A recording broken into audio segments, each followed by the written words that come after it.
เฮ้ยพวกมึงสุดเลยมาปนว่าสุดเลยพวกมึงประเทศกูเองนะมึงดูดิเนี่ยตรงนี้จะเป็นจุดที่ชมวิวนะอันนี้ทางนี้จะเป็นทางจากพนมเปญเนี่ยไปที่จังหวัดกวางกงนะแล้วก็ดูเลยแม่สุดยอดไหมสวยงามมากไม่มีอะไรมากนะก็คือแบบเป็นวิวดีๆเนี่ยวิวสวยๆเนี่ยกูก็เลยแบบมาเก็บภาพให้พวกมึงจะได้เห็นกันนะว่าที่นี่คือประเทศกัมพูชานะนี่ก็เป็นถนนหนทางก็ทำก็ดีหมดแล้วนะก็ไอ้ที่มึงถามว่าเงินที่ต่างชาตินี่เขาช่วยเหลือมารัฐบาลของประเทศกูนะเขาเอาไปทำอะไรก็เนี่ยเขาก็ทำของพวกนี้แหละนะแล้วก็ทำถนนทำอะไรที่แบบประชาชนบ้านกูเนี่ยเขาใช้ทุกวันนะมึงไม่ต้องกลัวนะไม่ต้องห่วงว่าเงินที่ได้รับการสนับสนุนจากนานาชาตินี่คือเขาจะเอาไปไหนเขาไม่ได้เอาไปไหนหรอกนะเขาก็เอามาทำเพื่อประชาชนเนี่ยได้ใช้กันอย่างสะดวกสบายนะสุดยอดครับกราบสวัสดีสบายดีพ่อแม่พี่น้องมื้อนี้พอกับบาสมายนำบาสมายไปเห็นไอ้บอยอวดถนนอีกแล้วครับถนนไปเสียมเรียดนะครับที่ประเทศเขมรนะครับพี่น้องที่เพิ่นว่าสวยและวิวดีที่สุดเลยเนาะพี่น้องเนาะก็ยอมรับว่าสวยอีหลีเนาะพี่น้องเนาะถนนเทขี้โคลนบ้านไอ้บอยนะครับจะเปรียบเทียบกับถนนไปนาประเทศไทยนะครับผมไปเห็นแล้วโอ้โหเห็นคลิปแล้วพี่น้องสวยงามมากเลยครับ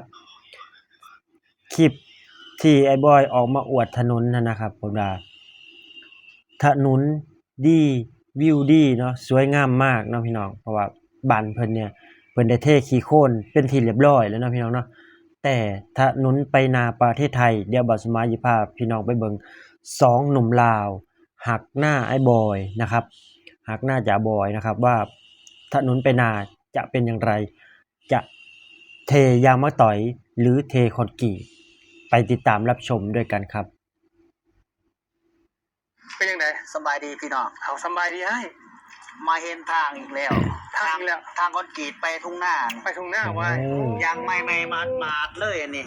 เทพวมแล้วว่างนี่ไปใช้กับมีดไปใช้กับเห็นหน่อยแมนนี่อันนี้คือซีเมนต์เขาเจ้าเทว่าง2-3 มือนี่บ้างนี่โดนฝนตกนี่เห็นบ่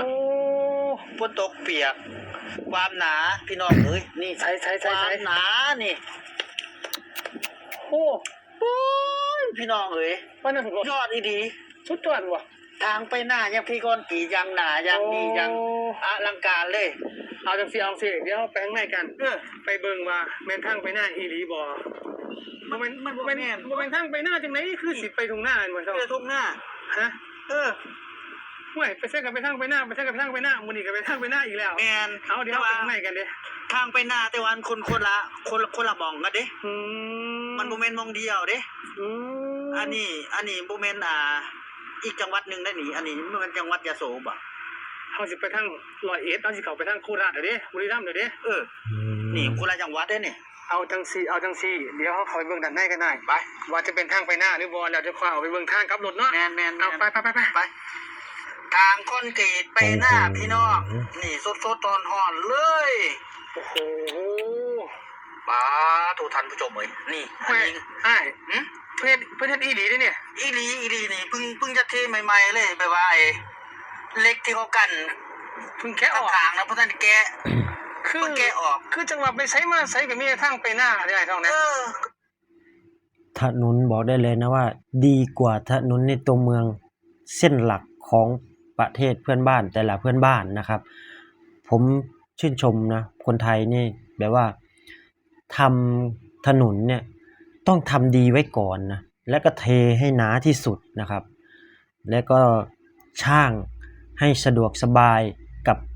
เกษตรกรไทยคนไทยชาวไร่ชาวนาชาวสวนแบบนี้นะครับจะได้เอารถเอารางเที่ยวไปเที่ยวมาแบบนี้ง่ายดายที่สุดนะครับเก็บเกี่ยวข้าวก็สามารถเอารถไปจอดไว้อยู่บนถนนแล้วก็สีข้าวปั่นอะไรเนี่ย คือเป็นที่เรียบร้อยนะครับ สะดวกสบายนี่คือประเทศไทยนะครับ ชมคลิปต่อกันเลยครับ นี่ก็เห็นทางไปหน้าอีกแล้วเนี่ย ทางไปหน้าอีก จ แล้ว นข่อยเกิดความสงสัยเลยบ่ท่อง แม่น ว่าประเทศไทยเพิ่นเฮ็ดดีจังซี่ไปตลอดเบิดทุกพื้นที่บ่เนาะพุ่นน่ะ เออ เพิ่นมาใส่เขาเพิ่นว่าวานเขาวานน้ำเพิ่นพุ่นน่ะ ตัวพี่น้องเอ้ยจะบ่ให้บอกว่าไอ้ทางไปหน้าที่แกสองทางมันมีแต่ทุ่งนาเด้ทุกคน มีแต่ทุ่งหน้าอันนี้ แม่ ทางไปหน้าของแท้100%นี่ นี่อันนี้ โธ่ โอ้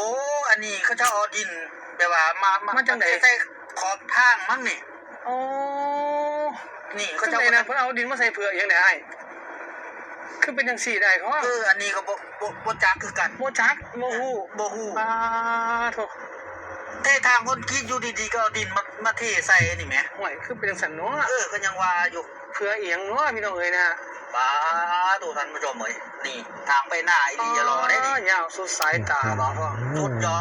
ดทุกคน สุดยอดว่า นี่เมืองไทยนี่คือประเทศไทยนี่คือไทยแลนด์นะทุกคน นา เดินทางไปหน้านะ ยังนาเด้ท่อง ยังนาเลยนาดูเมน10กว่าเส้นคุณบอก เจ้าอิจฉาบ่เนี่ยถาม ว้าย ถามจาก สิบ เลย เส้น ชายนี่เลยนี่ทางไปหน้าเนี่ย เจ้า ยี่ อิ สิบ จฉาบ่ได้อีหยัง ขนาด อื้อ โอ้ หื ย อ เว้าอีหลีเนี่ยข่อยอยากได้แห้งเด้บันไดจังสีนี่คือสิคักกว่า คักบ่ นี่ สวยงามเลยพี่น้อง พระเจ้าที่ โอ้ ใหม่ เพิ่นกำลังเท่ได้อ้ายทั้ง ว้า นั้นเด้อ ว นี่เห็นบ่ไอ้ ใส่ๆๆ เล็กขอบทางพระเจ้ากำลังแกะ โอ้พี่น้องเอ้ยนะฮะ ป้านี่ นี่แหละคือประเทศไทยเฮ็ดเอียงต้องบอกไว้เลยว่าโอ้สุดยอดเพิ่นกำลังเท่ กำลังเท่ ไปบ่ได้ ไปบ่ได้ท่านผู้ชมเอ้ย ไปไหนบ่ได้ไปแล้วบ่ได้ เขาเจ้าที่ข้างหนึง โอ้ เอาไว้ข้างหนึง อืม เพิ่นให้ไปบ่เนาะ คือจะไปบ่ได้บ่ ฮะ ไปได้ ต้ บ่ องถามเพิ่นซะก่อนเลยเพิ่นให้ไปบ่ล่ะ ไปพี่น้องเบิ่งนี่เบิ่งทางหน้านี่เขาเจ้ากำลังเท่ได้น่ะกำลังเท่ได้ทุกคน เพิ่นให้ไปบ่เนาะน่ะถามเพิ่นหาบ่เท่าเว้ย เอาเขาได้บ่ ฮะ เอาไปได้บ่มัน เดี๋ยวไป แคบ ไปถามเพิ่นซะก่อนเจ้าเบิ่งไอ้ท่องเจ้าเบิ่งนี่ พี่น้องนี่เขาเจ้ากำลังเท กำลังเท่ใหม่ มากได้ ไปใหม่ได้ไอ้ ใหม่ๆเลยทุกคนเลย โอ้โห นี่ พี่น้ นี่ ง คือเมืองไทยนี่คือประเทศไทยนะทุกคนเบิ้งนี่ทางไปหน้าเขาเจ้ายัง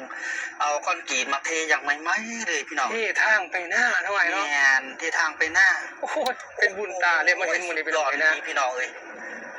ดีใจ นี่แห ห ละ ลาย นี่แหละคือการพัฒนาของประเทศไทยได้บอก แม่ เนาะ น การพัฒนาที่บอก นี่ ไว้เลยว่า แค่นี่ของจริงเลยเด้อนี่มาเห็นแบบก็เจ้าเทแม่ไม่หมาดๆเลยจังซี่นี่เองเขาเจ้าเทคอนกรีต